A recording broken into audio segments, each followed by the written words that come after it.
Previous year some பார்த்துட்ருக்கோம். இன் how many years will a particular amount become 3 times of its principal at 8% rate of interest? ஒரு குறிப்பிட்ட அசலானது 8% வட்டி விதத்தில் எத்தனை ஆண்டுகளை வந்து 3 மடங்கு ஆகும்னு கேட்குறாங்க. இந்த மாதிரி சம் கண்டிப்பாக ஒரு சம் கேட்பாங்க.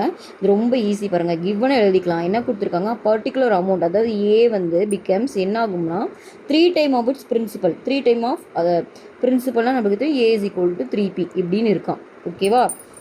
அப்புறம் ஆர் கொடுத்துருக்காங்க 8%. உங்களை என் தான் கேட்குறாங்க. ஓகே, ஸோ நம்மளுக்கு தெரியும் அமௌண்ட்டுன்றது பி ப்ளஸ் ஐ, கரெக்டாக? அசல் ப்ளஸ் வட்டி.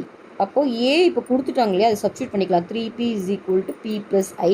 எனக்கு ஐ தான் வேணும். அப்போ இந்த 3p இந்த சைடு இந்த பி வந்துச்சுன்னா 3p மைனஸ் பி வந்து உங்களுக்கு என்ன ஆகிடும், 2pன்னு ஆயிரும். ஓகேவா? இப்போது நம்மளுக்கு ஃபார்முலா தெரியும், I is equal to PNR by 100. ஓகேவா? ஸோ எனக்கு ஐ கண்டுபிடிச்சி வச்சுருக்கேன் நான் 2p, இது பியும் தெரியும், என்ன தான் கேட்குறாங்க. ஆர் கொடுத்துட்டாங்க 8%. ஓகேவா? அப்போ ஆர் போட்டுக்கலாம். ஓகே,